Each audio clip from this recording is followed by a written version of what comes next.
Welcome back to the Next Is Now podcast. I'm Max Feldman, and I'm looking forward to bringing you episode 11 of the pod and the sixth episode on our prep preview series now. Just a little reminder, through this series, I'm zooming in on a collection of the nation's top programs to preview the upcoming season, discuss a little bit about the offseason, talk about program history, recruiting, and much more. Today, we have Long Island Lutheran's John Buck and Jay David joining us. LuHi made a big leap up the NIBC ranks last year, asserting themselves as one of the nation's elite programs. They entered the Geico Championships as the second overall seed after going 10-2 in the regular season, but wound up falling to AZ Compass in the opening round in the very final seconds. Now, with a solid core of prospects returning and a very impressive crop of talent on the way in, they're looking to get over the hump and making a big run in early April. Number of key returners back in the fold, along with a few big additions, they've got the weapons to be one of the league's elites once again. Thank you in advance to Coach Buck and Coach David. Let's get into it.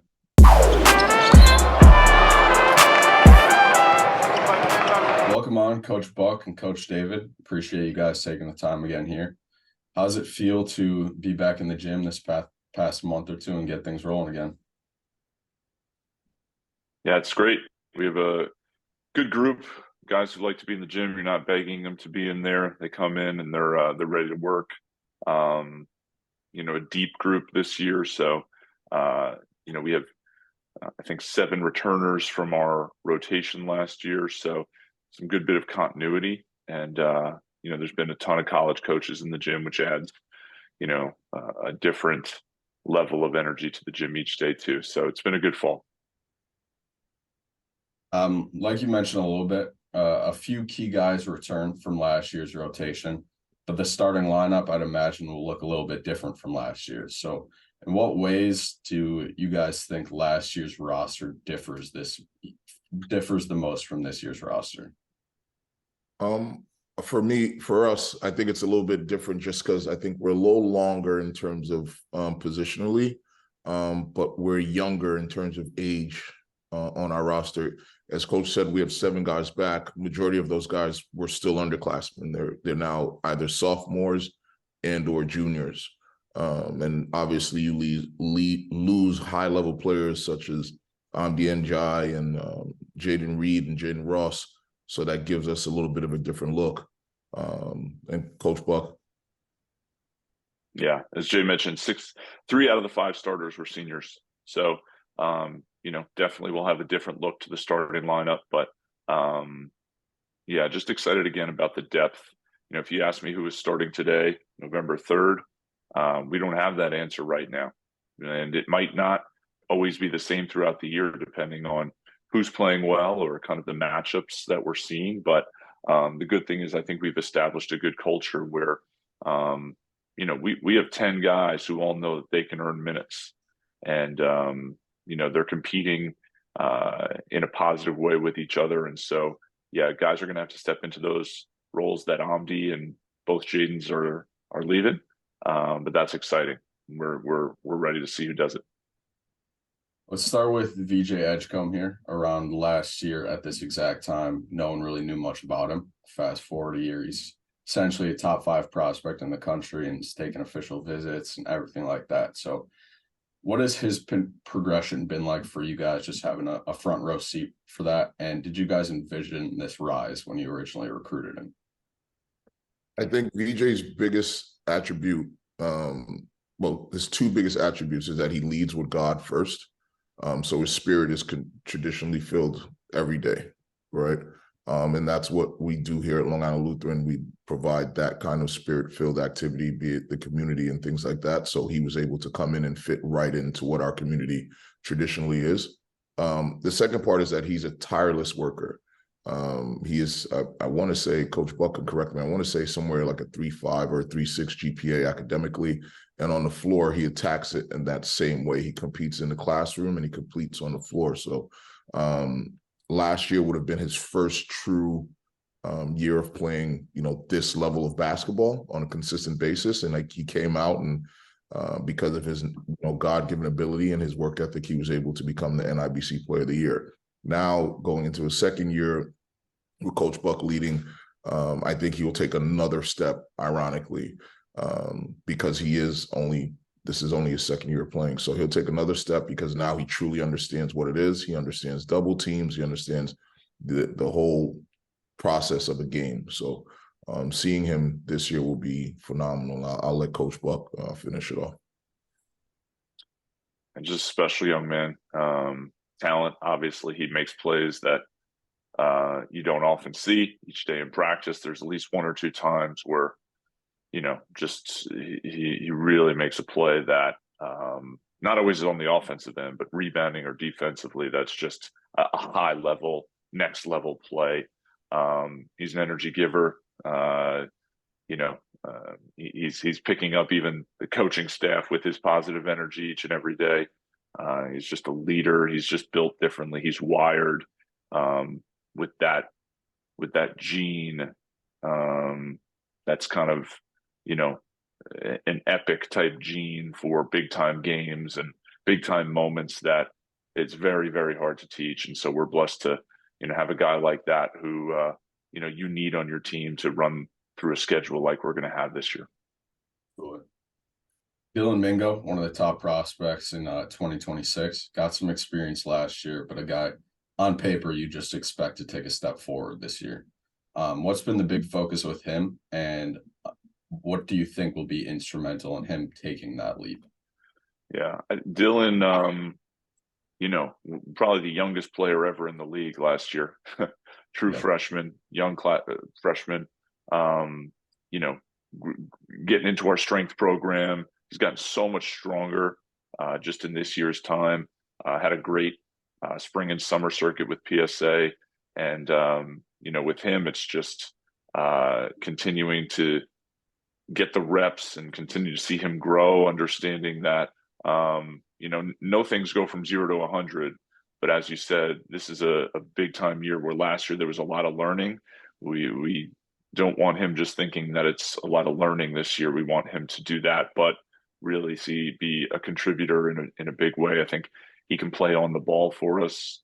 I think he can play, versatily, but a lot of, being able to initiate, and just want to get him continued confidence as he continues to step forward.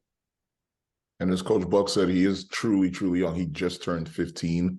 And he did have a phenomenal summer with PSA on the EYBL. He also went to USA training camp also. So he's close to 6'5" now, if I'm not mistaken. And he's grown a lot, and he has a lot more to go. I'm really excited about his growth and his process. Nigel James, for people who maybe weren't paying too close of attention to EYBL play this spring and summer, it's going to be a new name for a lot of people nationally. I think he's got to be the chance to be one of the league's best true point guards as well.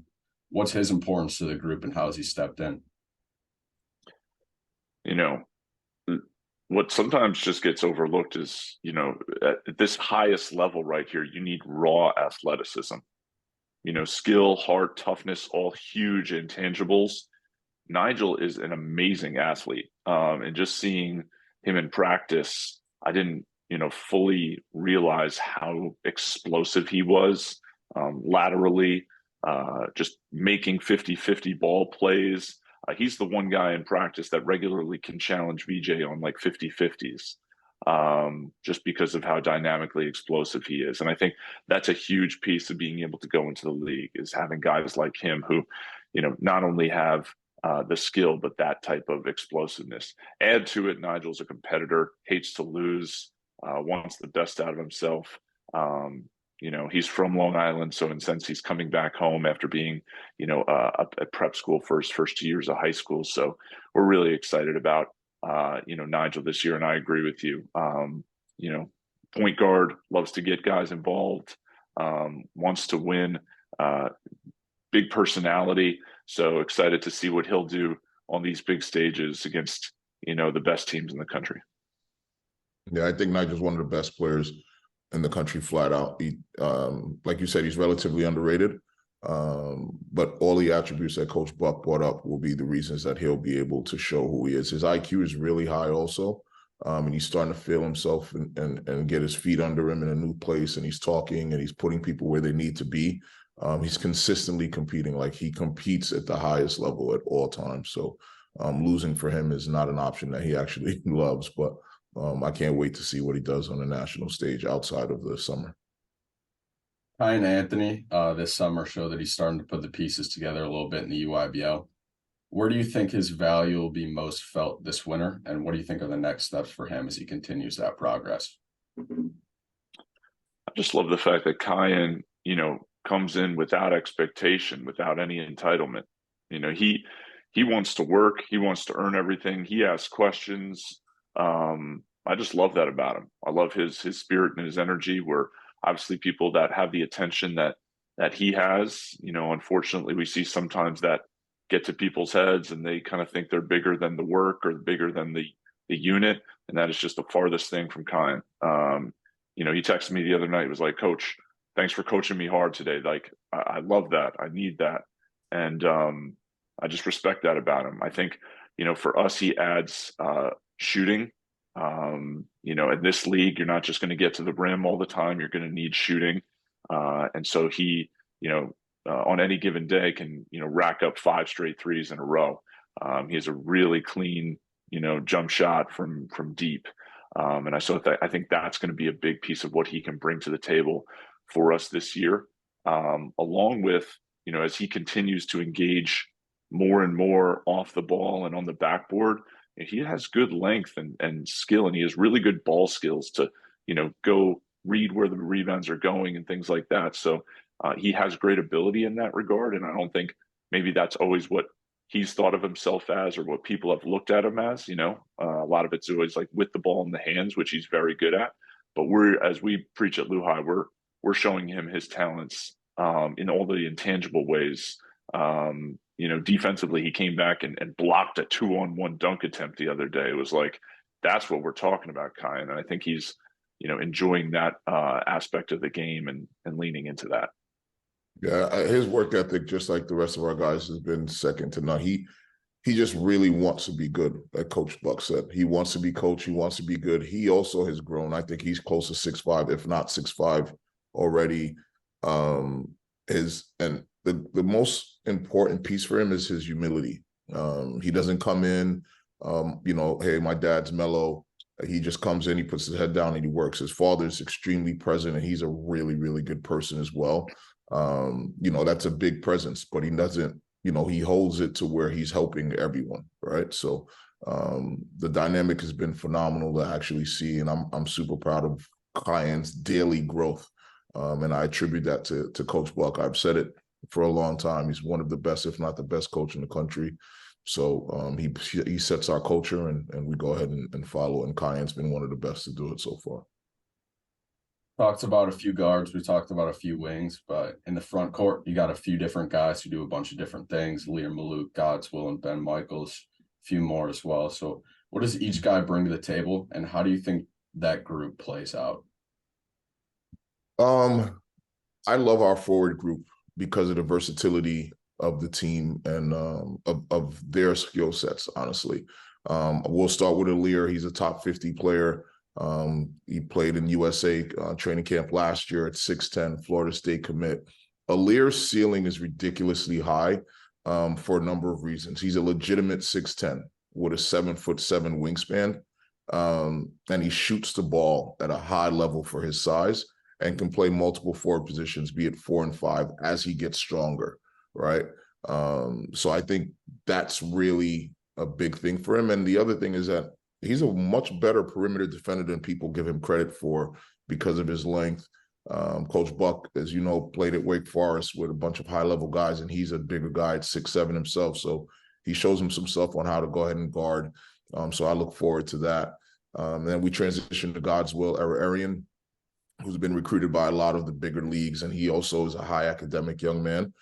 Big East offers, A-10 offers, Pac-12 offers. He has some SEC stuff as well. He's just a man, 6'9", legitimate, 6'8", 6'9", 215, 220 pounds with a really high-level skill set. And he does a lot of different things. He's a very physical presence. So I look forward to him in the league as well. Then we move on to Jacob Jacob Ross, the younger brother of Jaden Ross. You would think that they're brothers. They're a lot alike. They're not alike at all in terms of basketball. Great, respectful young men off the court, strong academically, but on the court, Jacob's trying to run through you, and he doesn't care who you are or what position you are, or how big you are. If you're in his way, he's going to run through you, over you, and get to the basketball in any way that he can. And he makes winning plays, winning plays. Then we move on to Ben Michaels, who also is 6'7", just like Jacob, high-level shooter, high-level intangible guy, and he has a really good IQ. He also played at the Great Britain national team as well. And I'm proud of Ben because he comes in, it's a different culture, second year here in the States, and he gets to work and he does everything that he can do. And lastly, we have Tajay Jones, who's actually relatively local as well. He's from Connecticut at 6'7", 6'8". Tajay is a true point forward with an abundance of skills. Shoots it, puts it on the floor, can guard different spots. He's uber talented as well. And I'll let Coach finish it up. But those are my thoughts for our program for our bigs or forwards. Yeah. And the word versatility really sums it up. I won't go through. Jay summed up those guys really well. With the way we play at LuHi, that the ball doesn't stick very long. You got to make those decisions fast. And so, there's not like a high ISO game in anyone's, I don't want to say not in their repertoire, like they can't go to it in a system where that would be created. But for us, it's make those decisions quickly, have freedom to make them. And we're really emphasizing the backboard this year. And with those guys' strength and physicality, I think they'll have a great impact on the game on the offensive backboard specifically. And then just the last guy to make sure we wrap up our group, I believe, Jay, is Caden. I think we really touched on everyone else. Caden's just that do it all. Like, you put him on the floor in almost any position and he wins. He's tough. Penn State, just recently offered him. He's the type of guy who's been with us since freshman year that, he knows the ropes. He's been in all those big games, backed up Jaden Reed last year, and just excited about, what he'll contribute to our team. He'll have a big impact on us. Yeah, he's high level. I mean, Coach mentioned Jaden Reed, but he also backed up Jaden Pierre the year before. Jaden went to Providence also. So he's been around some veteran point guards. We've had some really, really high-level point guards come out of Long Island Lutheran's program. Caden is one of those guys, like Coach said, could pretty much do everything. And you could put him in any college league, and he would be exactly the same in whatever college league he's in. Big-time heart of the program and soul of the program. I love Caden as well. Probably going to be a guy that you guys already mentioned as we went through the roster there, but going to turn it towards you guys here. Who's one potential X factor for you guys this season? If you guys are going to hit your highest level, who do you think is one guy that kind of has to elevate his game? It's a great question. There's probably about 3 or 4 in that list. Yeah. Tajay, relatively a little bit under recruited and unknown, but 6'7", really versatile, has a chance to, explode this year for us. Kyan, big X factor for us. His ability to get going, I think, is really big for us. Caden Mingo, not that he's unknown or under recruited, but also a guy who really is a X factor glue guy that doesn't need the ball in his hands all the time or the spotlight, but you look back on a game and he makes winning plays. So those are 3 guys in my mind, Jay, if you see someone else. Yeah, it's odd because I think the strength of this group is the depth of the group. So being able to choose one X factor, as Coach mentioned, is very difficult. Yep. I think for us, the biggest thing will be continuing our culture, our high standards of character, and trying to be one of the hardest playing teams in the entire country, and coming together collectively, for us, I believe, is an X factor. I'm sure Coach agrees with that. I think if we can come collectively together the way we believe to, that's the biggest X factor for us, as opposed to the individuals that can do that. Right now, before the season gets rolling, college coaches are filling the gyms to recruit your guys. I know you guys have taken a few visits with your guys as well. What's your 2 cents in helping your guys maneuver that recruiting process and how they stack up the priorities they're looking for? I'll let Jay wrap it, but I know we try to minimize missed class time. Obviously, it's inevitable with some of the official visits, but if we can get a guy out after school on Thursday, Yep. Or Friday afternoon if it's a local, trip, we always try to do that. At LuHi, class sizes are smaller, relationships with teachers are important, so just keeping that face-to-face time maximized, number one. Just daily emphasis. We're always talking ABCs. I learned that from my college coach, Skip Prosser. Rest in peace. He, taught us about the ABCs every day: academics, basketball, character. And so almost every day on the practice plan, we're reviewing that. And I'm, sending texts out at night about, just continued academic focus. And, once you get out of high school and college, no one's taking time to really educate you. That's really something that you want to take advantage of now in your life and build that foundation, because whether you play basketball for 10 years or not, what are you doing with your life after it? And we just try to paint the bigger picture for them about their education really being a tool, moving forward. And so it is a balance, because these visits are important. We want these guys to make educated decisions. Jay does a great job of helping, so many of them do that. But yeah, just minimizing class time, staying emphasized. A lot of times our guys they'll have to come 30 minutes late to a workout if they miss time because they're catching up with, one of their teachers and extra help. So just being supported and knowing that academics are important here at LuHi, I think, is part of our culture that helps the balance. Yeah, and our teachers are phenomenal with our young men as well. Our teachers stay late. Some stay on campus. They send out consistent emails to us as parents of the school, so you know exactly what's happening with your students or with our students and your sons and daughters at the school. In terms of the college visits, it's been a very different year for us. As like I said, last year we had, 3 seniors with a lot of their stuff was done relatively early, except for Jaden, right? And Amdi a little bit, but we've had a lot of visits this year from colleges into the gym, and a lot of official visits from our guys going out. The most important piece for that when we schedule these visits is to minimize the time of miss school, because we do play and travel a lot. So we want to minimize the time of missed school. We want to make sure that we communicate as well as we can between the students, myself, and then if there's anything that needs to get to Coach Buck, make sure that he knows about it as well. So I truly believe in our community at Long Island Lutheran. So I think that's what allows for us to make all of this successful, is the community, the teachers, the principals, our security guards, our bus drivers, our maintenance, from everyone in that entire community. It's not a huge school. Coach, correct me if I'm wrong, I think we're somewhere around 560 total from 6th grade to 12th grade. And we're a very tight-knit community. So everything we do is together. So from the visits to the colleges coming to the school, it's a continuous community effort. A lot of your guys a few years from now are going to be in the spotlight, whether it's even in the NBA, college basketball. What do you think the value of playing a national schedule like you guys will play this year at such an early stage is for these guys?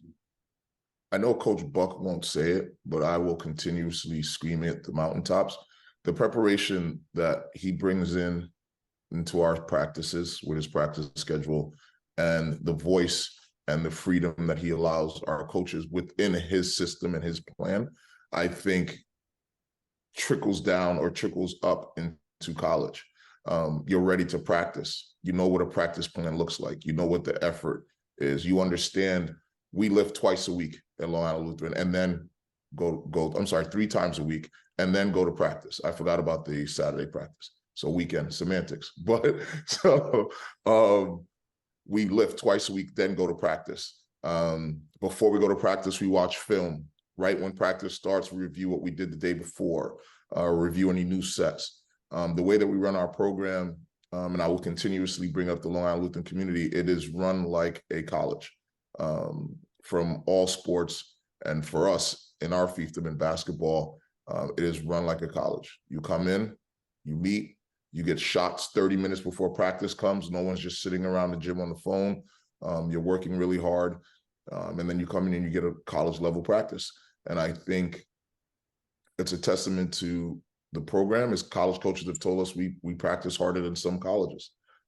So now when our guys go to college, they understand what it takes. They understand the infliction in coach's voice. It's not anything negative. It's a very high stressful situation that you can use to do positive things, right? Stress isn't always negative. So our guys go to college and they're able to prepare them. Oh, they're prepared from what they do here.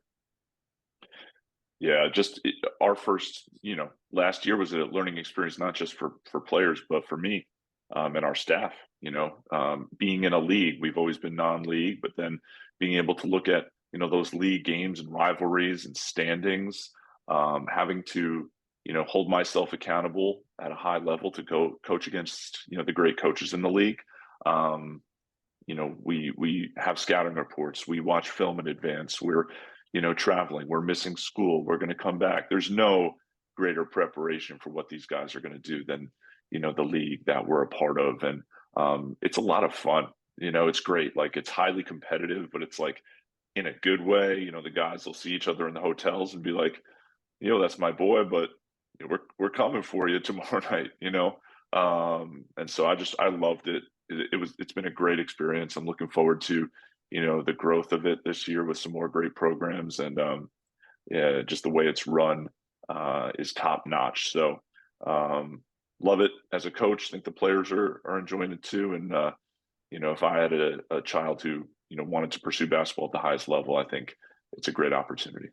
And to close out for Coach, I think, like he said, it's a great group. And our coaches, from our associate coach, Josh Corbin, who does a lot of different things. He went to Iona. Coach Buck went to Wake Forest. Mike and Stu both played at Division III level as well. Coach Tex, who's one of our lead trainers, he played at Division II, and he's really, really good. And then we have Coach Hall, who's been there since before Coach John and I were even thought about being born. And then our strength and conditioning guys at AMP. It's really a community effort, and there's very few places, I believe, that is as special as LuHi community-wise. Absolutely. Might have hit on it there, but I got two final ones for you. What do you guys think separates LuHi from other national power programs? It's hard to say exactly, how other programs are run. You kind of have an idea, and then sometimes perception and reality might be different. And, again, not our job to dig into the weeds, but I'll say, one thing I know is different. Like, our guys go to full day of class. So they're going to class from 8:30 to 2:30, 4 blocks a day. They're spending time. If they do have a study hall, then they can, get, some basketball work in there. But this is not like a online class, 2 hours of, they're in a school community where they're having to be accountable to that school day. They're having to get their rest, get up early. And, I think there's arguments both ways, but I think, our guys are just as prepared as anyone for that next level because of the work that we do in that, 3 hours after school ends. But I think, that's a little bit of a unique piece about LuHi. They're also part of a full community. There's prom, there's homecoming. It's not just a group of only basketball players or only athletes. I think they get that full breadth of experience of the high school experience, which, you only get once. And if it's positive, it's one of the greatest times in life. So I love when I see our guys sitting at a lunch table with, each other, and maybe even just a couple students who aren't even athletes that they've just befriended at school. So I love that about LuHi. And then, it's not again, ranking versus others, but I just love, what we've built in terms of culture here at LuHi. Coach Jay has been, a huge part of, what we've been able to do, along with all the other guys on our staff that he's mentioned. And, when we go into battle, we have just a strength in numbers mentality that's tough to beat. And I think a lot of people that have come have said that. They say, wow, like, your bench energy, your culture is special. We love the passion you all have. Passion is one of our program's core values. We do not want to be lukewarm. We want people to understand that we're coming for excellence. We're coming to have fun with it. We're coming with energy. We're coming with joy about what we do.